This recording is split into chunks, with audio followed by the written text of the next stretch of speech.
महाकाशरू फेरिबे Sunita William एने सूचना देछि नासा। तेबे निकटरे नासार आउ एक मिशन ने ही दुई महाकाशचारी को पृथ्वी को फेराई आनिबाकू योजना होइछि। तेबे नासार आगामी मिशन पई 4 जण सदस्यंको बछा जायतिला। एबे एथिरु 2 जण सदस्यंको बाद दिया जायछि। तांको स्थान रे सुनीता और तांको साथी को पृथ्वी फेराई आनिबाकू व्यवस्था कर जाउछि। सुनीता को फेराई आनिबाकू आगरु प्रतिश्रुति देइथिले मध्य नासा किपरि सुनीता को फेराई आनिबो किछि घोषणा कर नथिला।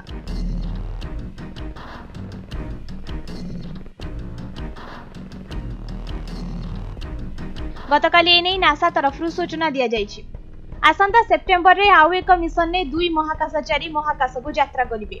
नासार आउ एक मिशन खूब शीघ्र लॉन्च हेबो। तेबे एथिरे 4 जण सदस्य जिबार योजना करा जायतिला।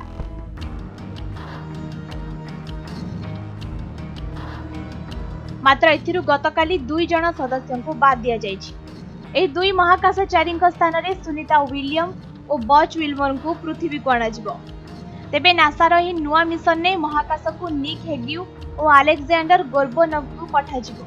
एही दुई जोड़ी सुनीता को आनी आसंता फेब्रुआरी रे पृथ्वी को फेरिबे। गोटिए गुली रे दुईटे शिकार करिबो नासा। नासा निजर मिशन को पूरा करबा सहित सुनीता को आणाजिबार व्यवस्था करिबो।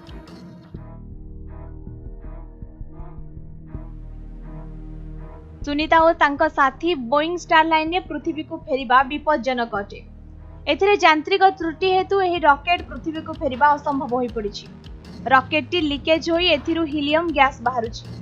एक प्रकार पक्का होईछि कि चलित वर्ष दुई महाकाशचारी पृथ्वी को फेरी पारिबे नाही। तांको महाकाश रे आसंता वर्ष जाय ही अपेक्षा करिबाकू पड़िबो। एहा स्टारलाइन स्पेसक्राफ्टर प्रथम क्रू मिशन थिला। जून 5 रे एथिरे प्रथम स्टारलाइन महाकाशचारी भाबे सुनीता और बच विलियम को पठा जायतिला।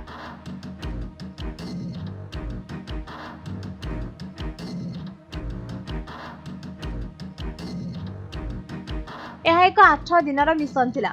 मात्र यांत्रिक त्रुटि हेतु 2 मास बीती जायतिले मध्य दुई सदस्य एजाय फेरी नाहंती। तेबे तांको सुरक्षा दृष्टिरु सेमानकु एबे महाकाश रे रहिबाकू कुहा जायछि। 2025 फेब्रुआरी रे से दुई महाकाशचारी को पृथ्वी को आणाजिबो। ब्यूरो रिपोर्ट समय लाइव।